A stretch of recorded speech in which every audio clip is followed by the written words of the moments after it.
ओम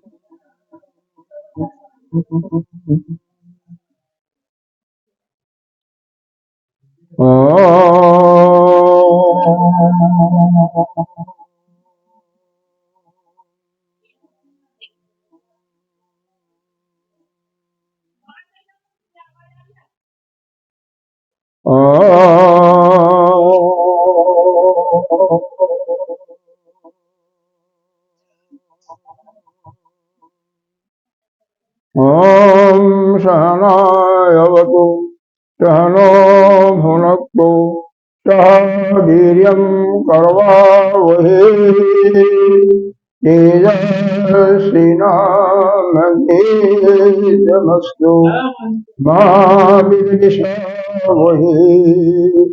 ओम शांति शांति शांति। अखण्डमण्डलाकारं व्याप्तं येन चराचरं तत्पदं दर्शितं येन तस्मै श्रीगुरुवे नमः। अज्ञानतिमिरान्धस्य ज्ञानाञ्जनशलाकया चक्षुरुन्मीलितं येन तस्मै श्रीगुरुवे नमः। गुरुर्ब्रह्मा गुरुर्विष्णु गुरुर्देवो महेश्वरः गुरुर्साक्षात् परं ब्रह्म तस्मै श्रीगुरुवे नमः। गजाननं भूतगणाधिसेवितं कपिध्वजम्बो फलचारुभक्षणम् उमासुतं शोकविनाशकारकम् नमामि विघ्नेश्वरपादपङ्कजम्। सर्वमङ्गलमाङ्गल्ये शिवे सर्वार्थसाधिके शरणे त्र्यम्बके गौरी नारायणि नमोस्तुते। या देवी सर्वभूतेषु बुद्धरूपेण संस्थिता नमस्तस्यै नमस्तस्यै नमस्तस्यै नमो नमः। या देवी सर्वभूतेषु विद्यारूपेण संस्थिता नमस्तस्यै नमस्तस्यै नमस्तस्यै नमो नमः। ॐ ऐं ह्रीं क्लीं चामुण्डायै विद्महे ॐ ऐं ह्रीं क्लीं चामुण्डायै विद्महे। अनंत श्री विभूषित श्री दशनामी पंचायती महानिर्वाणी अखाड़ा के अग्रणीय श्रोतीय वरिष्ठ महामंडलेश्वर एवं उत्तर प्रदेश संत समाज के अध्यक्ष सदगुरुदेव भगवान के चरणों में कोटि कोटि नमन बंदन। यहाँ के अधिष्ठान देव साक्षात माँ जगदम्बा को कोटि कोटि प्रणाम। मातृशक्ति भक्तजन सभी के अंतःकरण में विराजमान उस आत्मस्वरूप परमात्मा को नमन कर। भगवान तुलसी के प्रादुर्भाव का प्रसंग चल रहा है। धर्म श्री नारायण वाच धर्म गजस्य पत्नी माधवी इति च विश्रुता नितेन सार्धं सारामि रेमे च गन्धमादन् श्रीरामृतकरीं कृत्वा पुष्पचन्दं चर्चिताम् चन्दनालिप्य सर्वाङ्गे पुष्पचन्दनवायुना। यहाँ पर प्रसंग अगर आपको याद होगा कि यह देवी भागवत की कथा सुनाने वाले वशिष्ठ जी के ही कृपा पात्र वैश्यपायन ऋषि जन्मेजय को सुना रहे हैं। वास्तव में क्या है, श्रीमद् भागवत और देवी भागवत एक दूसरे के ही पूरक है। अगर देवी भागवत को दाया भाग माना जाए तो यह देवी भागवत मतलब श्रीमद् भागवत दाया अंग तो श्रीमद् देवी भागवत बाया। क्योंकि वहां पर 22 अवतारों के, भगवान के अवतारों का वर्णन आता है। 23वां अवतार जो है हयग्रीव का, इस देवी भागवत में आपने सुना, शुरू में ही आ गया था। और 24वां अवतार अभी हुआ नहीं है, होगा। कब होगा? जब इस पृथ्वी पर अत्याचार बहुत बढ़ जाएगा। तो एक संभलपुर ग्राम है मुरादाबाद में, वहां पर विश्व जस नाम के एक ब्राह्मण होंगे और उनके पुत्र स्वरूप भगवान का यहाँ पर बिल्कुल काला रूप में आएंगे भगवान। जैसे कभी कभी आपने देखा होगा भगवान की प्रतिमा बिल्कुल वैसी होती है, तो साउथ में विशेष करके उसी रूप में भगवान आएंगे, कलंकी भगवान आएंगे। क्योंकि भगवान का तो यह प्रतिज्ञा है कि जब कभी भी असुरों का, दैत्यों का अत्याचार बढ़ जाता है, जब वह यज्ञ को विनाश करते हैं, यज्ञ को होने नहीं देते, बाधा पहुंचाते हैं, संतों को सताते हैं, ब्राह्मणों को, पंडितों को सताते हैं, मर्दन करते हैं, यानी अधर्म का विकास हो जाता है और धर्म का नाश होने लगता है, तब जाकर के भगवान इस धरा पर अवतार लेते हैं। यहां पर एक विशेष बात और आप समझ लें कि यह दोनों पति पत्नी, धर्मध्वज नाम के एक राजा थे, वही नारायण भगवान कथा सुना रहे हैं नारद जी को, जो कि वहीं पर जन्मेजय जी ने एक प्रश्न पूछा था और उस सृष्टि के रचयिता के बारे में, किस प्रकार से सृष्टि बनी, कैसे इसकी उत्पत्ति हुई, तो उसी के बारे में नारद जी ने कहा, यही प्रश्न एक बार मैंने ब्रह्मा जी से, अपने पिताजी से पूछा था। तो वहां ब्रह्मा जी को जो नारायण ने बताया था उसी को यहाँ पर बता रहे हैं, इसीलिए यहाँ पर नारायण वाच आया हुआ है। तो ये जो धर्मध्वज की पत्नी थी मालती, दोनों बहुत ही सुंदर थे, एक दूसरे से प्रेम करते थे, और लेकिन मां जगदम्बा के दोनों बहुत बड़े भक्त थे। अब यह सुख पूर्वक अपना जीवन व्यतीत कर रहे हैं। यहां देखें सुख किसे कहते हैं, थोड़ा सा सुख के बारे में समझ लें, फिर उसके बाद यह कहानी तो आगे चलेगी ही। देखो, पहला सुख होता है अभिमान जन्य सुख। केवल आप करोड़ों रुपया की एफडी करा रखे हैं, आपके किसी काम नहीं आ रहा है, लेकिन आपको अभिमान है कि हमारे पास इतना पैसा रखा हो। आपके पास महल है, सोएंगे तो एक कमरे में ही ना, उसी प्रकार से बहुत अच्छी गाड़ी है, उपयोग भी नहीं करते, चलाते भी नहीं, जाते भी दूसरे उपयोग करते हैं, लेकिन फिर भी आपके पास अभिमान है। और सबसे बड़ा अभिमान प्रजा का भी होता है। प्रजा का मतलब अपनी संतान का, कि हमारे 4 पुत्र हैं, 10 पुत्र हैं, बड़े हट्टे कट्टे बलवान हैं। यह भी अभिमान होता है कि हमारे पास इतनी खेती पड़ी हुई है, 10 एकड़ 20 एकड़ गांव में पड़ी हुई है। बेशक उस खेती से आपको कुछ भी प्राप्ति नहीं हो रही, क्यों? कोई बटाई पर उसको देख रहा है, कहीं आपके भाई ही देख रहे हैं, और उससे जो अन्न आ रहा है, आप अपने जाने आने का खर्चा और जो उसमें पानी तेल का खर्चा देते हैं, वह सब जोड़ेंगे तो कोई खास आपको लाभ उसमें मिल नहीं रहा।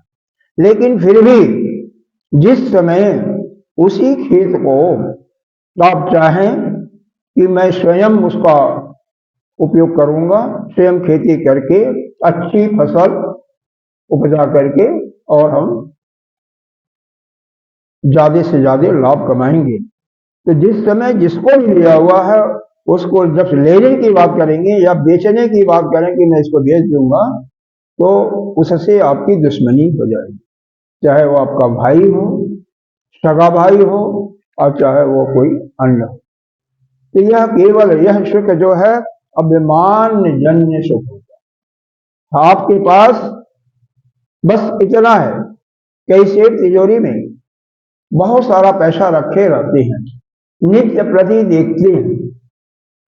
मैंने एक सज्जन को देखा, नाम नहीं बताऊंगा, कि नित्य प्रति पता नहीं क्या उनका हुआ था, पैसा जो था गनते थे और फिर रखते थे, कोई आता था तो नाम दे देते थे कहाँ से आया था। हमने कहा महाराज आपके पास तो कुछ है भी नहीं, फिर क्यों करते हो? और जो आएगा कोई उठा ले जाएगा क्या है? जो जाए आएगा तो आपके पास ही रहेगा। हाँ रख दिया, कहीं रख रहे हो तो बन के साइड एक बार रख दीजिए, रोज रोज देखना, इसका मतलब आपकी उससे आसक्ति हो गई है। जैसे कल बताया गया था, जब हम किसी एक ही व्यक्ति से, चाहे वह मेरा बेटा हो, पोता हो, भाई हो, पत्नी हो, पति हो, या मित्र हो,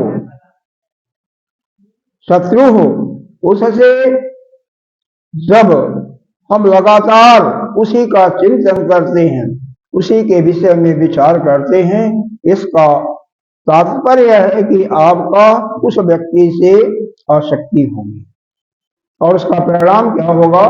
बंधन होगा। बंधन का क्या, कोई बांध करके नहीं रखा है आपको, न बांधेगा। मतलब इसी संसार में, जो दुखालय संसार में बारंबार आना और जाना, मृत्यु होगी, फिर कहीं न कहीं किसी जोनी में जन्म होगा, यही सिलसिला आपका चलता रहे। ये बात समझ में आ रही है? यही समझ में आ जाए तो कल्याण हो जाएगा। लेकिन समझ में आकर के उसी के अनुसार फिर क्रिया करना, ठीक है? इसका उपाय भी बताया था ना, भगवान का इतना उनका ध्यान करो, उनकी पूजा करो, उनकी सेवा करो कि अति हो जाए, और उनको आना ही पड़ेगा, यहाँ पर आना ही पड़ेगा। दूसरा सुख होता है अभिमान जन्य सुख के बाद एक दूसरा सुख होता है, जिस सुख को कहते हैं प्रतिष्ठा सुख या सम्मान सुख। सम्मान से भी आपको बहुत ज्यादा सुख मिलता है। कोई भी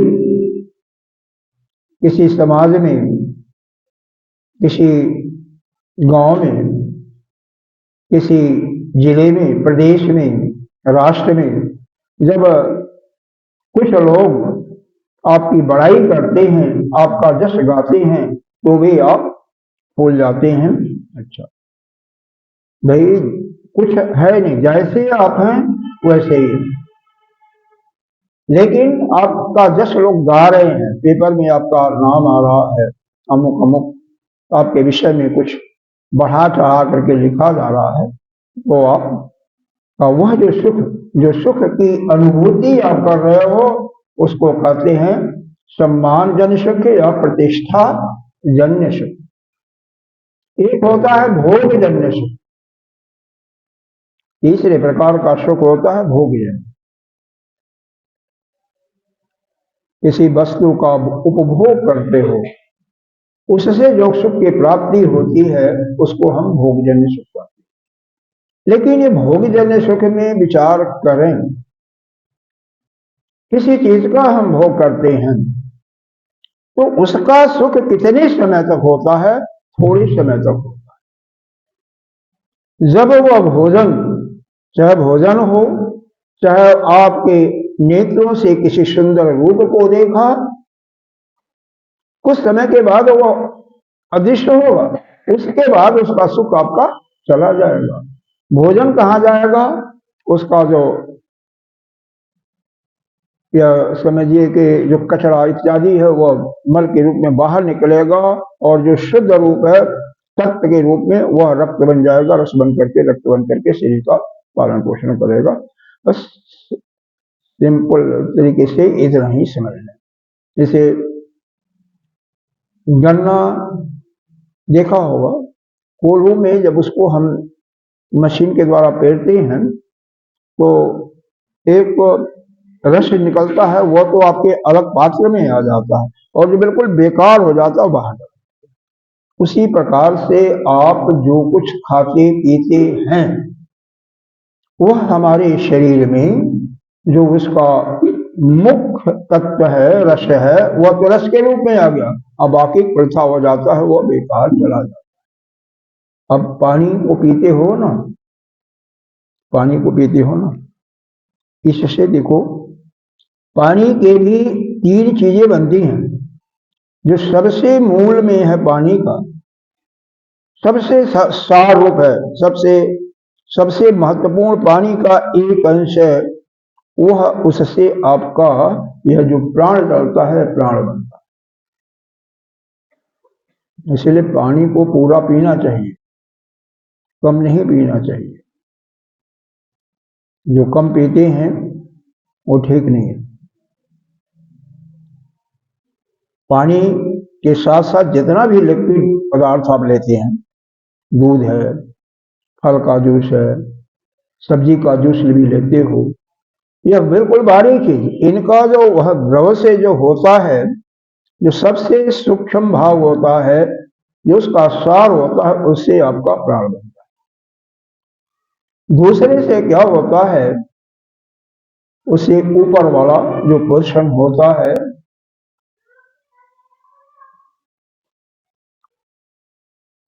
उससे आपका शरीर में रक्त बनता है, रक्त का संचार होता है, रक्त बनता है। और फिर जो ऊपर वाला पोषण होता है, जो तीन भाग लगा लो, एक सबसे सूक्ष्म, एक मध्यम और एक थोड़ा सा उससे बस, उससे आपका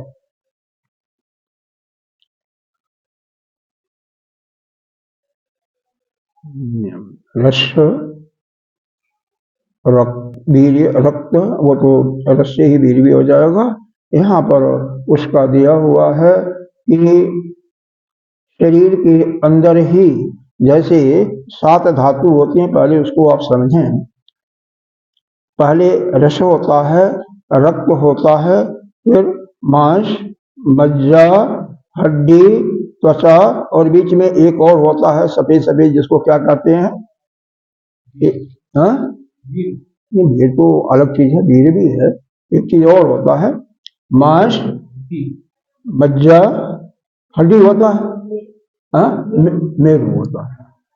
तो यह सब चीजें ऐसे होती हैं ना, तो यह सब अन्न, जल और जो चिकनाई खाते हैं उन्हीं से बनता है। अन्न, जल और चिकनाई से ही बनता है। लेकिन इनके मूल तत्व को आप यह समझेंगे कि आपके जल या लिक्विड से जो आप ग्रहण करते हैं, उसका सूक्ष्म तत्व जो होगा, उससे आपका प्राण वायु बनती है और मध्यम में आपका रक्त बन जाएगा। उसी प्रकार से आप जो भोजन करते हैं, उसके सूक्ष्म तत्व से आपका मन बनता है। मन में जिस प्रकार के विचार आते हैं, जाते हैं, वह जैसा आप भोजन करते हैं उसी के अनुसार होता है। दूसरा, मांस, वो मांस बनता है, इसी प्रकार से हड्डी इत्यादि। तो हमें इन दो चीजों पर ध्यान रखना चाहिए। हड्डियों के अंदर जो लचीलापन होता है, जिसे हड्डियां जो हैं आपस में ठीक से जुड़ी हुई रहे और उनमें दर्द न हो, गैपेज न हो, उसके लिए कहते हैं अस्निग्ध, यानी थोड़ा सा घी भी खाना चाहिए। घी है, तेल है, ये जो जिसमें चिकनाई वाली आइटम होती है, वैसे तो कुछ भोजन में भी चिकनाई होती है, उनका भी सेवन करना चाहिए। वो हड्डियों को चिकना पर करके उसको शक्ति देते हैं। इन चीजों का हमें ध्यान रखना चाहिए। यानी भोजन हमारा सात्विक होगा तो मन भी हमारा सात्विक होगा। हमारा जल जो पी रहे हैं यदि शुद्ध होगा, उसमें खराबी नहीं होगा, दूषित नहीं होगा, तो हमारा प्राण शुद्ध होगा। और जिसका पांचों प्राण शुद्ध होता है, एक अपने स्वाभाविक रूप में रहता है, उसका पाचन तंत्र भी ठीक होता है, श्वसन तंत्र भी ठीक होता है, क्योंकि प्राण से ही श्वसन तंत्र ठीक होता है, फेफड़े, हृदय सब कुछ ठीक होती है। आपने कई लोगों को शायद देखा होगा, सब कुछ सभी लोग, हम लोग ज्यादातर जो आम पब्लिक होती है, अपना पैसा खाने में खर्च करती है, चाट पाट बाहर का वो मंगा करके। हमने कुछ देखा है जो विशेष इसमें विद्वान हैं या वह अपने प्राण की महत्ता को जानते हैं, रक्त की महत्ता को, वह क्या कहते हैं, हमेशा पानी जो है, अगर कुछ लोग तो उबाल करके मटके में रख करके जब ठंडा हो जाता है तो पीते हैं, फ्रिज में नहीं रखते। और कुछ लोग हमेशा डिस्टिल वाटर या ऐसे वाटर का पान करते हैं जिससे उनके प्राण में कोई खराबी नहीं। अब जिनको अस्थमा वगैरह की प्रॉब्लम होती है, किडनी की प्रॉब्लम होती है, उसमें पानी का बहुत योगदान है। अब जिनको मौसम परिवर्तन से अभी हुआ नहीं था, जो भी प्रयागराज में गए थे, सबको कुछ न कुछ हो गया, वो पानी का ही फेर था। तो पानी हमारा अगर एक जैसे रहता तो उसमें कोई भी खराबी नहीं आती। इसलिए इस पर विशेष ध्यान देना चाहिए। पानी, मन और थोड़ा सा चिकनाई का भी सेवन करना चाहिए, लेकिन थोड़ा बहुत ज्यादा नहीं, क्योंकि बहुत ज्यादा लेंगे तो अस्थूलता भी लाता है, चर्बी भी बनता है उसका। ठीक है, तो यहाँ पर यह 3 प्रकार का सुख आपको बता दिया गया। अभिमान्य जन्य सुख, भोग जन्य सुख, और भोग जन्य के बाद एक और बताया गया। कौन सा बताया अभी, इसको याद है? सब भूल जाती हैं। अभिमान्य जन्य सुख किया कि आपके पास है, उसको देख देख करके खुश होते हैं। ठीक, भोग जन्य सुख उसको खा करके हो रहे हो। एक होता है प्रतिष्ठा जन्य सुख होगा कि आपका प्रतिष्ठा हो रही है और उससे सुखी हो रही है, हो नहीं रहा कुछ, लेकिन लोग बाग आपका याद कर रहे हैं, बहुत अच्छे हैं, बहुत खराब, जैसे कि खराब में तो प्रतिष्ठा नहीं होगी, बहुत अच्छे हैं। चौथा होगा अभ्यास जन्य सुख। अब इसमें आप लोग अपने को तौलिए, जो नित्य प्रति पूजा करता है या जाप ही करता है या ध्यान ही करता है, अगर किसी दिन उसका पूजा उस प्रकार से या ध्यान नहीं हुआ तो उसका वह दिन बहुत अच्छा नहीं जाता, वह ऐसे ही खड़ा खड़ा रहता है। ऐसा जो इसमें महारत प्राप्त किया होगा, नित्य प्रति बिना पूजा के या ध्यान के वह कुछ नहीं लेता होगा, उसके साथ ऐसा होता है, नहीं अनुभव होता है। इसका मतलब आप लोगों ने उस अभ्यास का सुख नहीं मिला। वह जो पाठ करते हो, वो जो पूजा कर रहे हो, उसमें आपको आनंद नहीं मिला। अगर आनंद मिलता तो निश्चित रूप से उसका सुख होता है। और नहीं तो जो योग आसन करते हैं ना, उनसे पूछो, जिस दिन वह आसन, सूर्य नमस्कार या कोई भी आसन नहीं करते हैं 2 बार या 1 बार या 3 बार, बाद में कहते हैं आज तो मेरा जीवन ऐसे ही। अरे महात्मा लोग भी जो यह सत्संग करते हैं ना, 10 दिन 15 दिन खाली बैठा दो ना, तो उनको भी ऐसे ही होता है। मुझे कहते हैं कि जब कोई भी राजा किसी को हम 15-20 मिनट कुछ न कुछ बता दें तब जाकर के, हमें नहीं तो वो खड़ा खड़ा सा लगता है कि हमने आज किया, कुछ नहीं किया, जैसे मालूम होगा कुछ गायब हो गया। तो यह होता है अभ्यास जन सुख, है कुछ नहीं, अपने आप ही सब उत्पन्न हो जाता है, यही सुख हो। अभ्यास जन सुख ही जो मां जगदम्बिका का पूजा में अनवरत थे दोनों पत्नी पति पत्नी और आपस में सरिता जी बाहर क्या जाता है तुम्हारा? चलिए, भगवान की कृपा है आपके ऊपर। दोनों ऐसा पूजा में अति कर देते हैं और वह माँ जगदम्बिका प्रसन्न हो करके वह उनके अपने स्वरूप में आकर के इनसे कहते हैं कि बेटे तुम्हें क्या चाहिए, जो मैं तुम पर प्रसन्न हूं, जो चाहिए वो मांगो तो मैं दे देता। ऐसा कभी कभी होता है, लेकिन जो कर सके वो कर सके। उन्होंने कहा हमें कुछ नहीं चाहिए, हमें धन धान परिपूर्ण है, देखो यह है, यह वैराग्य है, हमें यह नहीं चाहिए, हमें तो एक सुंदर कन्या चाहिए बस। और मां जगदम्बिका से ज्यादातर लोग कन्या ही मांगते हैं, ऐसा सुना होगा, पीछे भी कई कहानियां आई थी, कन्या मांगते हैं। वहीं भोले बाबा से बेटा मांगते हैं, वो देते भी हैं। मां जगदम्बिका भी बेटा देते हैं, ऐसी बात नहीं है, लेकिन ज्यादातर होता कि हम कन्याएं ही हमारी सेवा करती हैं, और कन्याएं लक्ष्मी स्वरूप हैं, सावित्री स्वरूप हैं, इसलिए उसको मांगते हैं। माँ की कृपा से उनको एक कन्या, सुंदर कन्या प्राप्त होती है। वह कन्या थोड़ी देर में पूर्ण स्त्री का रूप धारण कर लेती है और उसी का नाम यहां पर बता रहे हैं, तुलसी रखा गया। तुलसी, इसके पूर्व जन्म की कथा क्या है कि यह गोलोक में रहती थी, कृष्ण की एक परम प्रिय गोपिका थी, भगवान विष्णु की पत्नी भी बनती है बाद में। तो उसमें एक समय भगवान इनके प्रेम में दोनों विवल थे। उसी समय कोई सखी राधा जी को बता देती है,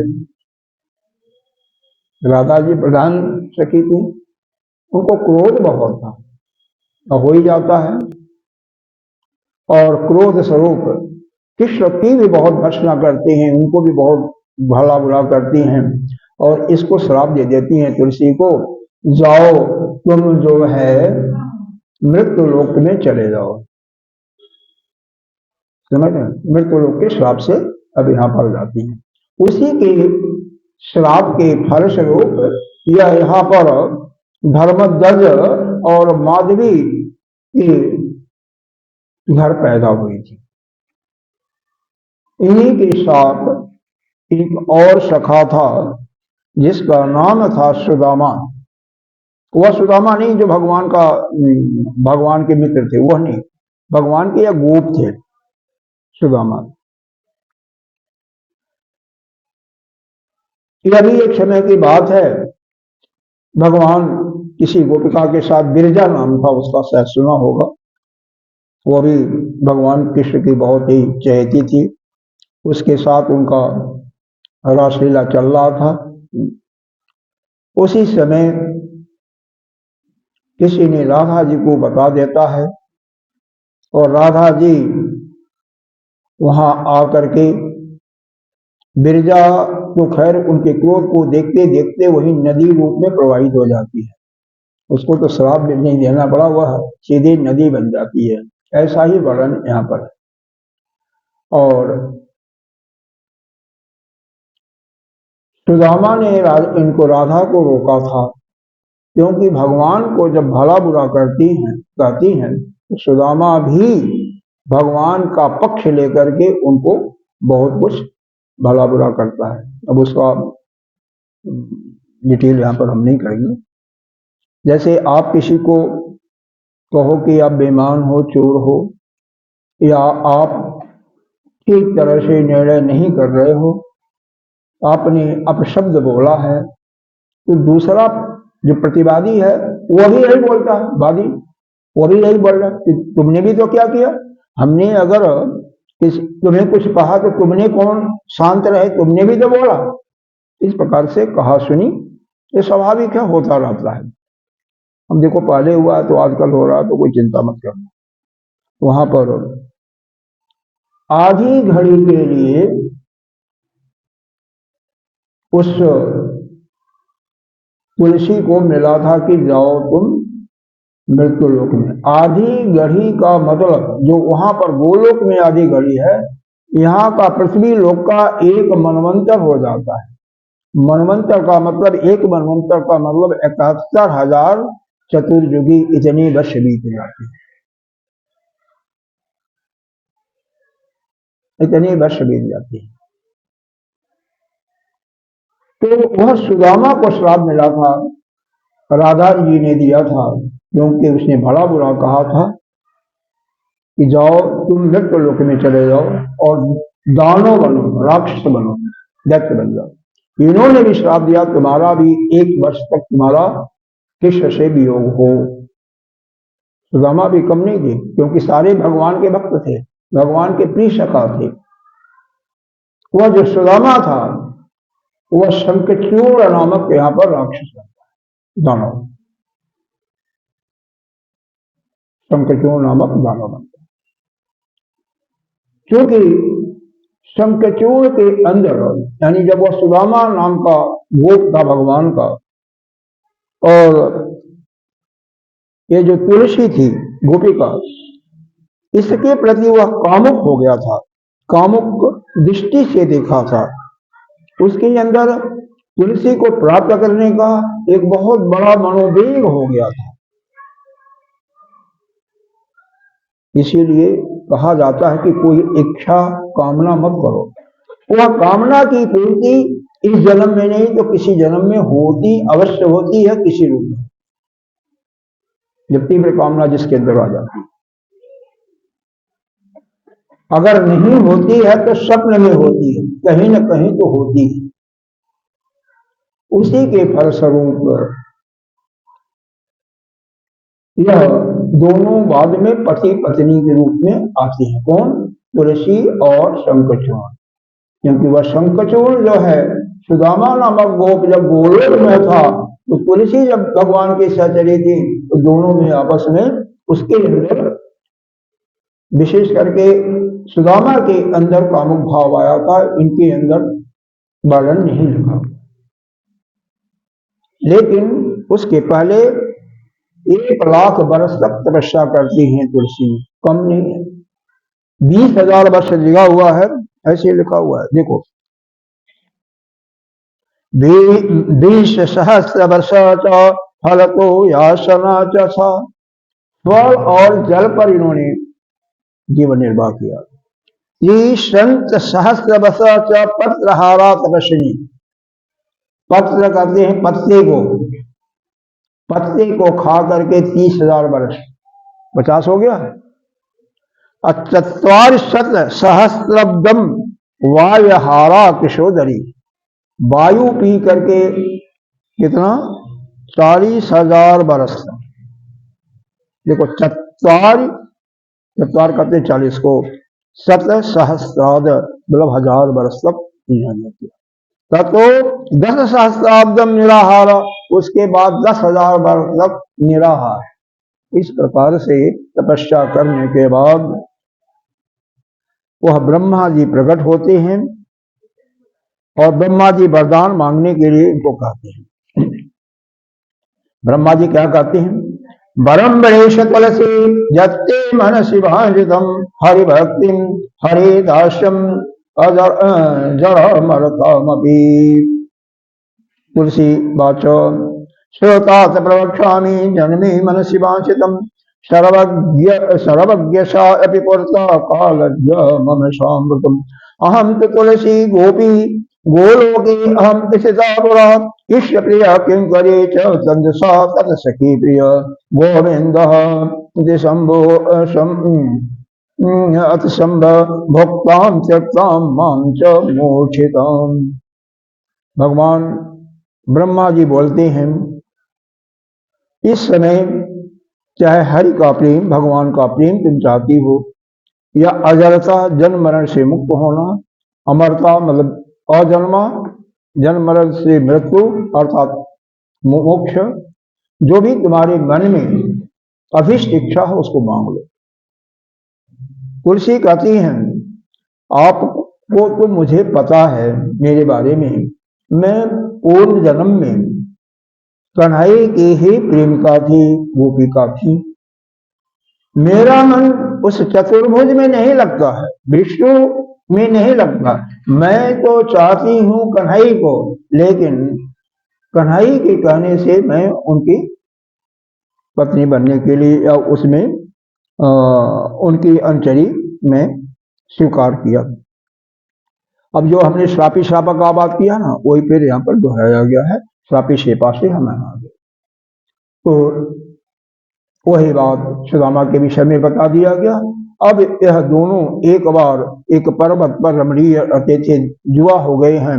दोनों बिल्कुल कामदेव के समान एक दूसरे को मदमोहक दृष्टि से देखने लगते हैं और दोनों में फिर आपस में बातचीत होती है, क्योंकि बातचीत इसमें बहुत लंबा बताया गया है। और उसके बाद दोनों प्रणय सूत्र में गांधर्व विवाह में जुड़ जाते, आपस में कर लेते हैं। गांधर्व विवाह क्या होता है? जैसे आप दो लड़का और लड़की प्रेम करते हैं ना, लड़का ने लड़की को माला पहना दिया, गले में डाल दिया, लड़की लड़का, आप यहाँ भी तो जयमाला ही होता है। अगर ब्रह्म रीति से वो विवाह नहीं होता, वो तो नहीं हो रहा आजकल, थोड़ा बहुत कर देते हैं, तो उसको हम ब्रह्म विवाह नहीं करते। ब्रह्म विवाह का मतलब वेद शास्त्र के अनुसार जब प्राणी ग्रहण लड़की का पिता लड़के को करता है तब जा करके उसको होता है। उसमें जयमाला का कोई रीति नहीं है, हवन का है, इत्यादि है, लेकिन कुछ चीजें समाज में समय समय पर आने जाने लगती हैं। खैर उसकी बातें कोई बात नहीं है। शंखचूर्ण में और तुलसी में एक दो श्लोक जो वार्तालाप होती है मैं पढ़ देता हूँ, आप लोग सुन लीजिएगा। का तम शंखचूर्ण का था, का तम कस्य च कन्या च धन्या मान्या च जोषितम, का तम मानिनी कल्याणी सर्व कल्याणदायिनी, मौनी भूते किंकरे माम संभाषाम कुरसुंदरी। मतलब आप मूक क्यों हो, तुम किसकी कन्या हो, तुम तो सबका कल्याण करने वाली हो, सर्व कल्याणदायिनी हो। अरे मेरे से कुछ बोलो तो बात तो करो। तुलसी क्या कहती है? धर्म ध्वज सुता हम, धर्म ध्वज की मैं पुत्री हूँ। क्या तपस्याम तपोवन, तपस्या करने के लिए इस तपोवन में विचरण कर रहे हूँ। तपस्विन अहम तिष्ठामि कस्यम गच्छता सुखम। ऐसे मैंने श्रुतियों में सुना है, वेदों में सुना है, अकेली शादी, अगर कोई अकेली लड़की है तो उससे बात नहीं करना चाहिए। मतलब लड़की और लड़के अकेले में बात नहीं करना चाहिए जब तक उनका प्रणय संस्कार नहीं हुआ है। तो शंखचूर्ण से ऐसा बात करती, ये समझ में आ रहा होगा ना। इस प्रकार से इन दोनों का आपस में बात होता है और बाद में दोनों की शादी हो जाती है, जो कि पहले से ही लिखा हुआ है। क्योंकि श्राप बस ही भगवान ने इनको दिया था, कोई बात नहीं, तुम जाओ दोनों, और तुम्हारा ऐसे सुदामा भी जा रहा है, उसके साथ तुम्हारा संबंध हो जाएगा।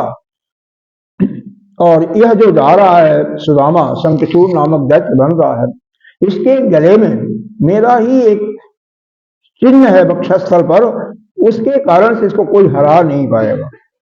मैं ही बाद में इसको,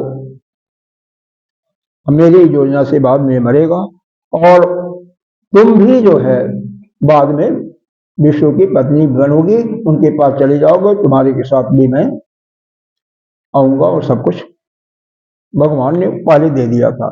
उसी के फलस्वरूप क्या होता है, यह शंखचूर्ण या कोई भी जितने भी दानव हैं, जब ब्रह्मा जी से वरदान पा करके बल में, धन में, प्रजा के में अति बलवान हो जाते हैं, तो इनका काम यह होता है कि सभी को सताना, विशेष करके गौओं को, ब्राह्मणों को और संतों को सताना होता है, उनके यज्ञ में बाधा पहुंचाना, मारना भी होता है, काटना भी होता है, इस प्रकार से होता है। ऐसा करते करते इन्होंने देवताओं को भी एक बार हरा दिया, सारे देवता भी हार जाते।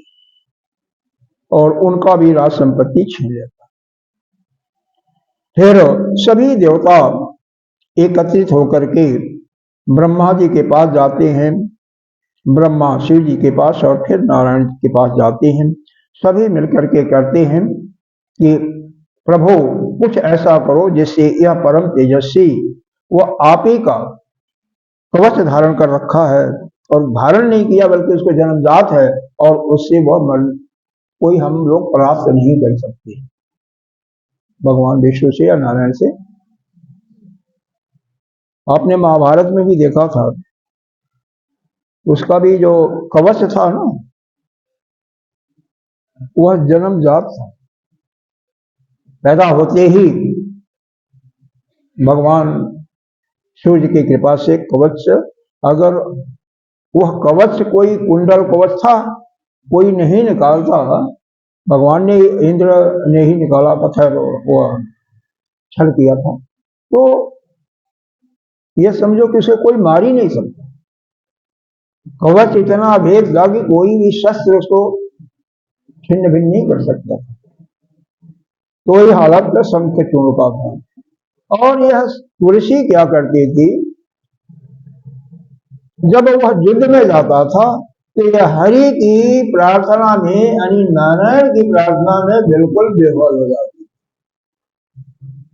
हरि की सेवा इसको कोई नहीं दिखाई देता था उस समय, और उसका प्रयोजन होता था उद्देश्य कि हमारे पति कुशल पूर्वक विजय प्राप्त करके घर, और कुछ नहीं। मतलब पति के जो पति दुष्ट स्वभाव का था, उसके चिरंजीवी होने के लिए भगवान नारायण का तपस्या करते थे। यह काम अच्छा नहीं है। अगर आपका पति है, पुत्र है, कोई भी अगर भगवान से ही दुष्टता कर रहा है या अत्याचार कर रहा है, तो उसको बचाने में आपको सहयोग नहीं करना। बोले श्री कृष्ण भगवान की जय।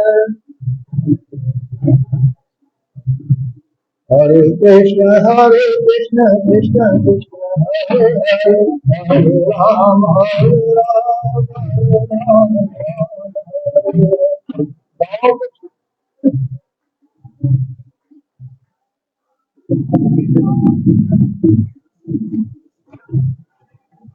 हरे कृष्ण कृष्ण कृष्ण हरे हरे,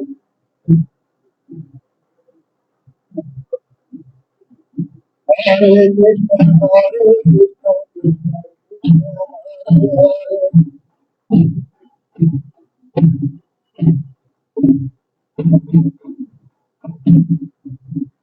हरे, हरे कृष्ण कृष्ण कृष्ण हरे हरे,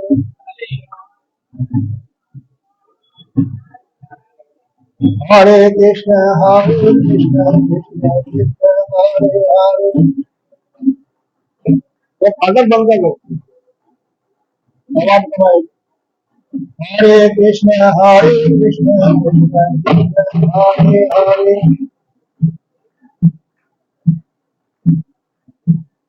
हरे राम राम राम हरे हरे,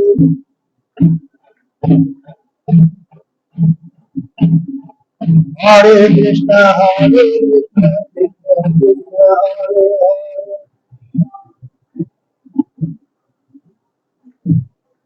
हरे कृष्ण कृष्ण कृष्ण हरे हरे,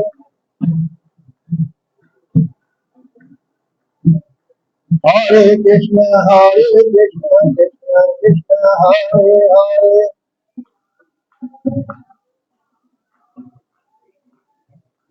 बोले भगवान, बोले माँ जगदम्बा की जय। क्या होता है यहाँ पर, बहुत ही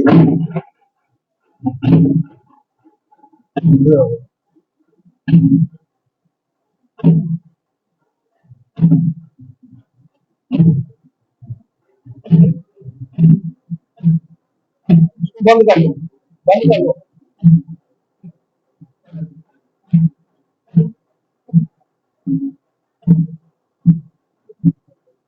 भगवान आवाज नहीं जा रही है। देखो, यह जो बाधा पड़ रही है सत्संग में, इसमें उनका दोष नहीं है, किसी का दोष नहीं है। शायद हमारे अपने ही कर्मों के फल स्वरूप हमें सत्संग में बाधा आ रही है। एक दिन नहीं हुआ, कई दिन हम देख रहे हैं कि जैसे सत्संग होता है, यहाँ पर शादियां, पता नहीं कितने लोग हैं कि शादियां मंदिर के कारण है, या जो यदि जो हमारे घर में है, कम से कम आगे वाले के साथ तो मत जाओ ना।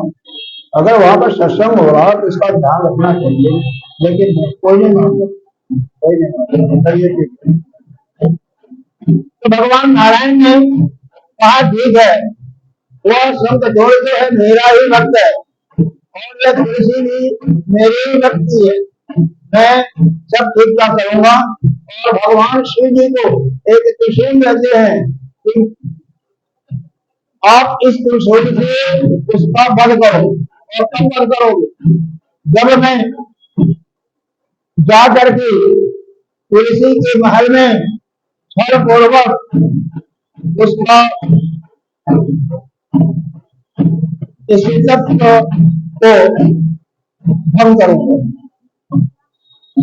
भगवान क्योंकि शंखचूड़ का शिव जी का और इनके सेना के साथ दिन चलते चलते इतना समय हो जाता है कि लोग शिव या कार्तिकेय या जितनी इनकी डाकनी, शंखनी, पिशाचनी इत्यादि भी देश नहीं पाते हैं। क्यों?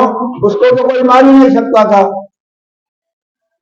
जब तक वह तुलसी भगवान नारायण का तपस्या करती रहेगी, तो भगवान विष्णु त्रिशूल दे करके एक समय उसके महल में जाकर के शंखचूड़ का रूप धारण करते हैं, और शंखचूड़ का रूप धारण करके वह तुलसी के भवन में प्रवेश कर जाते हैं। तुलसी देख करके बहुत प्रसन्न होती है, पूजा वहीं पे छूट जाता है।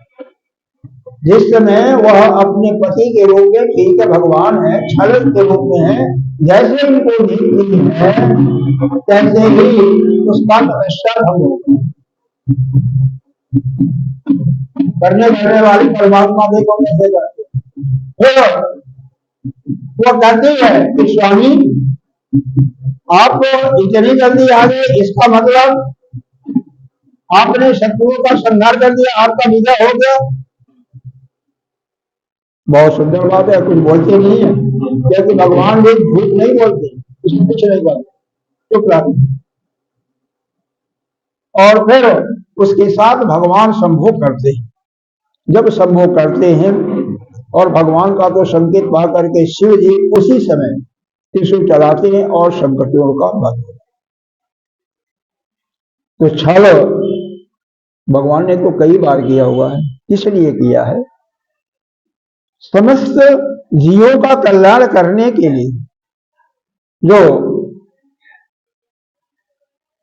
इस धर्म का नाश करने पर उद्यत हो जाता है और अधर्म को ही बढ़ावा देता है, संतों का, ब्राह्मणों का, गौओं का, जब भी यज्ञों का वह विघ्न करता है, उस पर क्षति पहुंचाता है, उसी समय भगवान किसी न किसी रूप में छल से या कैसे भी, क्योंकि भगवान क्या चाहते हैं? केवल धर्म की प्रतिष्ठा, यानी धर्म कायम रहे, उसके लिए जो कुछ हम कर सकते हैं करेंगे। इसीलिए कर्ण का देखा होगा तो कर्ण को भगवान ने उस समय मरवाया जबकि वो निहत्था था। भीष्म पितामह को भी, भीष्म पितामह स्त्री पर वार नहीं कर सकते थे, यह उनका प्रण था। तो वहां पर शिखंडिनी को खड़ा करके अर्जुन से उसके पीछे से युद्ध करने के लिए कहा, तीर चलाने के लिए, और फिर वो भी गए। द्रोणाचार्य की भी मृत्यु भगवान के द्वारा होती है, युधिष्ठिर के माध्यम से असत्य भाषण दे करके कि अस्वत्थामा मर। अगर भगवान स्वयं न करते तो कभी भी किसी भी समय यह पांडवों के जो महारथी थे उनको यह मारने में सक्षम नहीं। उसी प्रकार से शंखचूड़ का वध करने के लिए भी भगवान ने तुलसी के साथ, अरे वैसे तो भगवान की पत्नी ही थी किसी समय में, तो वह अस्तित्व भंग नहीं कर सकते हैं, लेकिन यहाँ पर तो साफ ही दिखाई दे रहा है इस जन्म में तो दूसरे की पत्नी है तो उसके साथ गलत काम किया है। लेकिन भगवान का प्रयोजन यही था, इसका मन हमारे से हटे, हमारी पूजा चूंकि कर रही है और जब तक मेरी पूजा करती रही तब तक मैं उसकी रक्षा करता रहूंगा और भगवान शिव या कोई भी कुछ नहीं कर सकता है, इसलिए भगवान ने छल किया।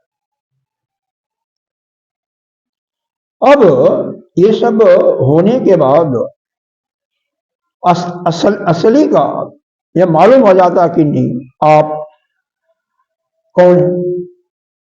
स्वयं अपने रूप में आ जाते हैं, कहते हैं जिसकी आप नित्य निरंतर पूजा कर रही हो वही मैं, जिसको पाने के लिए आप तपस्या कर रही हो वही मैं। तुलसी नाराज होती है,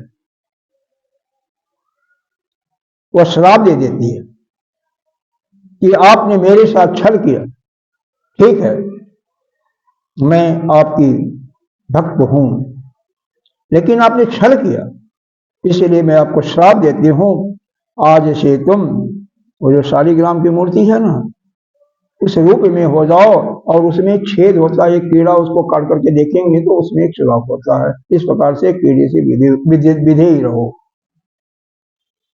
भगवान ने भी श्राप दिया, जाओ तुम भी जो है जंगल में एक तो क्या कहते हैं वन, इनका जो होता है ना तुलसी वन, उसको क्या कहते हैं झाड़ी के रूप में हो जाओ। इसीलिए वृंदावन में अब तो पता नहीं, पहले तुलसी का बहुत बड़ा वन था, जंगल था, एक दो नहीं, एक तुलसी का वन झाड़ी के रूप में। बाद में देखो, क्रोध की एक सीमा होती है, क्रोध जब शांत हो जाता है ना, कब शांत होता है, जो उसके अंतःकरण में भड़ास होता है वो निकल जाता है।